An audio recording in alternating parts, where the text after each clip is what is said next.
delay. As you all saw, the White House rolled out the President's School Safety Plan this morning.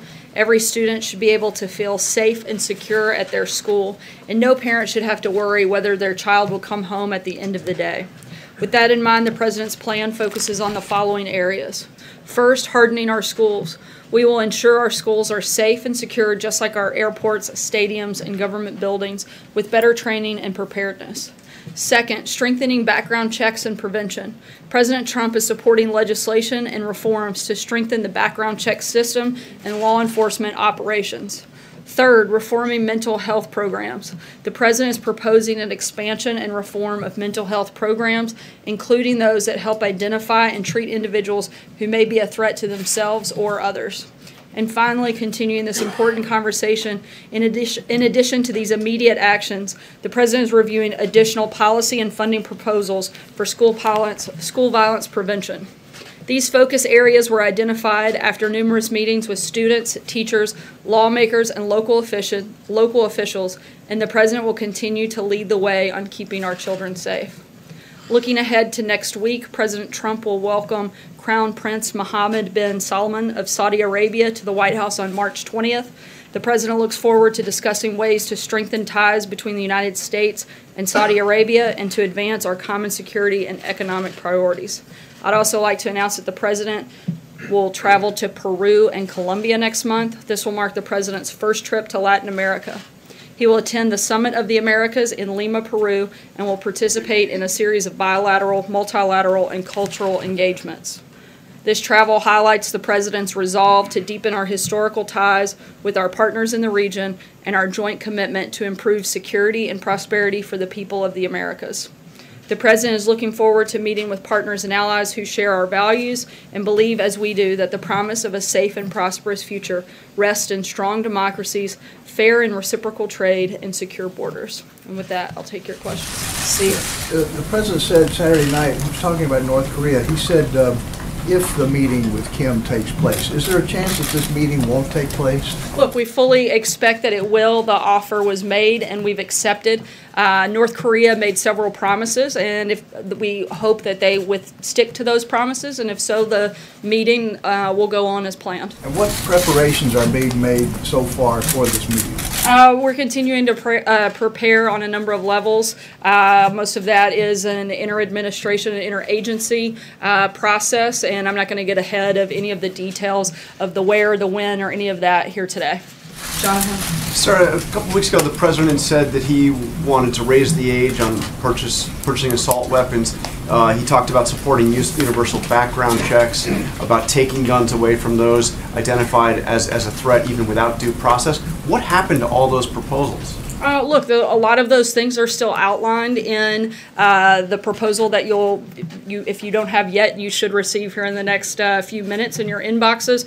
But look, right now, the President's primary focus is on pushing through things that we know have broad bipartisan support, or things that we can do from an administrative perspective that we can do immediately. But we haven't let go of some of those other things that we're going to continue to review and look at, as I mentioned in the opening part of my first comments. Is there a single thing in this proposal from the President that is not supported by the NRA? Is there anything in here that the NRA opposes? Look, the President still has in this plan the age limit increase, and that is part of one of the things that will be, one of those things will be reviewed on what the best path forward is on that front, whether it can be done at a federal level or whether it needs to be done on a state-by-state basis.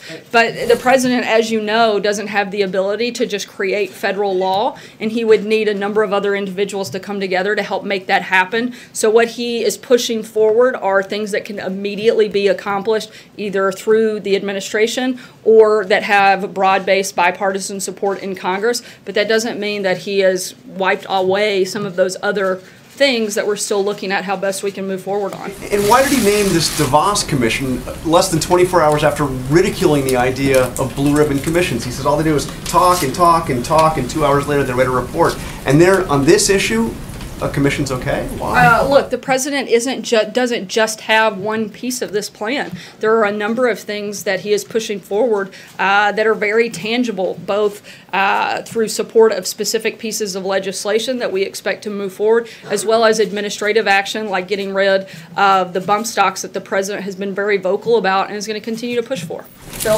Yeah, Sarah, picking up where John left off regarding the National Rifle Association, at that February 28th meeting with lawmakers, President Trump sort of made an example of Republican senators who were afraid of crossing the NRA, and he said, quote, "Some of you are petrified of the NRA, you can't be petrified." But based on the plan last night, it seems like President Trump was the one petrified of the NRA because he backed away from some of the ideas that he had brought into the discussion, and I'm asking why he chickened out, why he didn't go forward with what he had proposed earlier. Look, he hasn't backed away from these things at all. As I just said, they're still outlined in the plan, but he can't make them happen with a broad stroke of the pen. You have to have some congressional component to do some of these things, and without that support, it's not as possible. However, we are focused on things that we can do immediately. Let's not forget that the Obama administration had the White House and all of Congress for 2 years and never did anything. This president is actually supporting specific pieces of legislation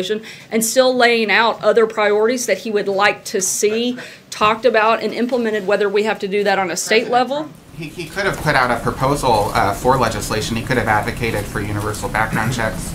He could have called for raising the ages in the states. Instead, he's tabled that. He hasn't actually. It's actually listed still in his policy proposal that you'll see. Federal policy? Just to clarify for federal policy? It's reviewing the best path forward for how to do that. So that door isn't closed on that front. See? Sarah, I was hoping you could comment on news out of Great Britain today. Theresa May saying that the British government believes that Russia was behind the attempted murder, poisoning of a former Russian spy, with a nerve agent that is a Russian manufacturer. Is that the assessment of the United States government? Number one, does the United States government plan on designating Russia as, like it did North Korea with earlier this year regarding the murder of Kim Jong-un's half-brother, of Russia using chemical weapons, and three, will be any repercussions for Russia from the United States in coordination with its British allies? Look, we've been monitoring the incident closely, take it very seriously. The use of a highly lethal nerve agent against UK citizens on UK soil is an outrage. The attack was reckless, indiscriminate, and irresponsible. We offer the fullest condemnation, and we extend our sympathy to the victims and their families and our support to the UK government. We stand by our closest ally and the special relationship that we have. So you're not saying that Russia was behind this attack? Right now, we are standing with our UK ally. I think they're still working through even some of the details of that, and we're going to continue to work with the UK, and we certainly stand with them throughout this process. Theresa May said it was either Russia using it themselves or that it had given its chemical weapons to a third party to murder a British citizen, the latter being highly unlikely given the nature of this weapon. So, like I just said, Zeke, we stand with our ally, and we certainly fully support them and are ready if we can be of any assistance to them. What was the president's reaction yesterday to Education Secretary Betsy DeVos going on 60 Minutes, saying that she admitted she has not intentionally visited underperforming schools, then went on another network this morning and said that everything was on the table when it came to school safety as well as guns? Clearly it's not. Everything's not on the table. Well, the president's laid out what his positions are, both on the school safety front and what he thinks the best path forward specific to immediate actions that we can take, and also things that need further review on determining the best path forward.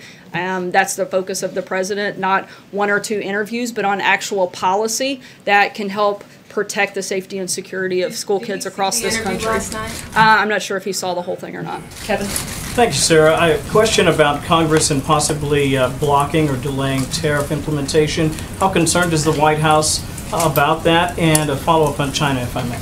Sure. Our position on this front hasn't changed. The president's been clear for quite some time what his position is and what his authority is under the 232 statute, and we're moving forward. If I might, I know the president sort of made a tongue-in-cheek comment about President Xi having the ability to rule for quite some time, perhaps indefinitely.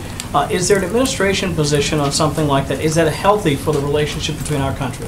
That would be a determination for China to make, not something for the United States to weigh in. But is it healthy from the administration's perspective in terms of our relationship bilaterally to have, say, a leader in a country that's going to be there potentially indefinitely? I wouldn't weigh in specifically on that. I can say that the president and President Xi have a good relationship, and a lot of the willingness of China to step up and participate at a far higher level than they have in the past to put maximum pressure on North Korea has certainly been successful, and has been in large part due to that relationship. But as the president has also said, he wants to make sure that they don't take advantage of us when it comes to trade, and we're going to continue to push for what's best for America. Just a couple on the guns issue.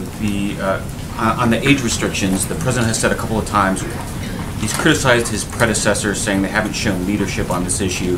So I wonder now how you can make the political expediency argument for his school safety policy, and that he's explicitly backing only things he thinks can pass and not things that may need some additional leadership. That's actually not what I said. We're specifically driving forward on some of those things that we know can immediately happen, and we're determining what the best path forward is on some of those other things that don't have that same broad base of support. You can't just decide that you want laws to pass and it happens, but you can look at the best process forward to actually implement that type of policy. Certainly the leader of the party, he's the Which president is of the why United he's laid States. those things out in his proposal.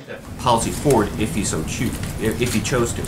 Which is why he laid that out in the policy that he's put forth that he rolled out this morning. On the commission, is Commissioner DeVos going to continue to be the face of the school safety policy and this commission after last night's interview? Look, I think that the president is going to be the lead on school safety when it comes to this administration. He certainly has been since this process has begun, and he's going to continue to lead on it as we move forward. Sarah? Thanks a lot, Sarah.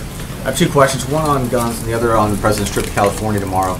On guns, the president here in the White House met with 6 students from Parkland, Florida, and said specifically that he would go strong on the age limits. And this proposal doesn't have the president stepping forward and demanding action from Congress on those age limits. Why is the president backing away from that promise to those 6 students that he would go strong on gun? I guess I don't know how many times I can explain the same thing. The president still supports this. That's why it's in his plan, and he is looking at and reviewing the best path forward to try to get it through. But at the same time, he is making sure that the things that we can do right now, we're actually doing. Instead of holding everything back until we can get some of those other pieces done, we're pushing forward on the things that have support, that can be accomplished immediately, and then we're working through the process to see what we can do to get the other things done. That actually seems smart, and it seems like bold leadership to me to push through on things that help protect kids while not ignoring some other policies that the president supports, which we're doing. Can you tell us some more about the president's trip to California tomorrow? Why is he going to the Wall to see the Wall prototypes first? And also, this is a state that did not vote for the president. Is the president going to make an opportunity to reach out to people who didn't vote for him by going to this state? I think that this is an important thing that the president has talked about, the safety and security of the country, and strongly feels that the Wall is a big part of that. And he's going to look at those prototypes. One of the other things that he'll also be doing is speaking to members of the military. You'll see all 5 branches of the military represented at the speech he gives. While California may not have, he may not have won that state, there's certainly a lot of support for this president, not just there, but across the country, and he looks forward to being there and presenting a lot of the specific policies. The president, there's a lot of Republican lawmakers in California that think that the Wall will be too expensive and could be a waste of money. Is the president concerned that he might be putting undue political pressure on Republican lawmakers by visiting the Wall in California? No, the president campaigned on this. He talked about it extensively, and he's the president. And this is something that he is not going to back away from and something that he's going to continue to push for. John? Thanks a lot, Sarah. Since Kim Jong-un's overture to meet with President Trump last Thursday and his proposal to denuclearize, the North Korean media has mentioned nothing. They haven't referenced the overture. They haven't referenced this idea that North Korea would get rid of its nuclear weapons. I heard what you said a little bit earlier about how you believe that a meeting will still take place. What makes you think that, based upon the fact that Kim Jong-un hasn't even mentioned this to his own people, that anything of substance will come out of such a meeting? Look, we know that the maximum pressure campaign is working. We know that they have responded due to that, and they have pushed this message through the South Koreans to us. We have accepted their invitation on the 3 promises that they made, and we're going to move forward in this process. Being nuclearized is a point of pride, we are told. I'm sorry, I couldn't hear the first part of what you Being a said. nuclear country is a point of pride, we are told, for North Koreans. To just simply get rid of their own nuclear weapons, it seems, would be something which would undercut what that country and what Kim Jong-un stands for. Again, why would he get I rid think of that the nuclear shows weapons? the effectiveness of the maximum pressure campaign, and that's one of the reasons that we're not letting up on the maximum pressure campaign, and we're going to continue pushing forward on it. John? Yeah. Thank you, Sarah. 2 questions. First, following up on what John asked, we know that Kim Jong-un has been using a special envoy to Seoul to send messages. Has he sent any special messages through any special envoy to the president? I'm not going to get ahead of or go beyond any of the things that we've already put out publicly. The other thing is that regarding tomorrow's election in Pennsylvania's 18th district, the president's campaign visit notwithstanding, he is reported in several sources today to have referred to Republican Rick Saccone as, quote, weak, unquote, and said he's run a poor campaign. This seems a little unusual in light of what he said Saturday and in light of Mr. Saccone's praise of him as a friend. Did he actually say that about Mr. Saccone? Look, I can't weigh in on any specifics of an upcoming election, but I can refer you back to the president's public comments that he made on Saturday. Drill down on your answer to Brian's question. Is it the president's intent tomorrow to pick a winning design for the wall? Is that why he's going down there? Look, he wants to look at the different prototypes, and beyond that, I'm not going to get ahead of the president's visit. A quick question. There was a report this morning that the Saudi government inflicted physical abuse on the people who were held captive for the time at the Ritz-Carlton Hotel. Is this something that the White House intends to bring up with the Crown Prince? I'm not going to get ahead of the conversations that'll take place on the 20th, but we'll have a readout of that meeting. Thank you, Sarah. I have 2 questions. First, on guns. The president, during his campaign, said, "Nobody knows the system better than me, which is why I alone can fix it." But it sounds like now you're saying that because certain things that he supports does not have support in the Congress, then he's only going to push forward on the things that are already That's not actually what I said, but you guys continue to misunderstand and misrepresent the comments that I'm making. I'm saying that the president is pushing forward on things that we know have broad-based support and that we can immediately get done, while at the same time we're looking at the best way forward to push these other things through, whether it's on a state level, whether it's on a federal level. We're looking at the best process forward because the president does have to work within the Constitution. We can't just write things down and make them law. We actually have to follow a process, and the president is going to go through that process and determine the best path forward on a number of issues that are outlined that he has supported. Let me ask you about the Manchin-Toomey universal background check legislation, because it's not yet clear whether or not the president actually supports having universal background checks. Obviously, in this proposal, he supports the Fix NICS bill, but can you tell us whether or not he does support the idea of background checks for online purchases and private sales? The president supports fixing some of the problems within the background check system that we have outlined in some of the legislation that we already support, and we're considering other options beyond that. Take one last question, Mara. Sarah, thank you. The president tweeted, he said, not much political support, to put it mildly, for raising the age. I mean, I've looked at every single poll, and the support for raising age is like 78%, 82%. Rasmussen was the lowest with 67%. So what is he talking about? There's Talking about tremendous- Congress, who actually has the ability to make law, not online polls. He is determined that there is no support in Congress for this? Not broad-based support that could push this legislation through at this time. That doesn't mean, once again, that we are ignoring the concept or not looking at how we can build a coalition of support for it, but we're still determining what the best path forward is on how we could implement something like that, as well as a number of other issues on this. Does he remain Thank you so much, guys. Does he remain committed to it, Sarah?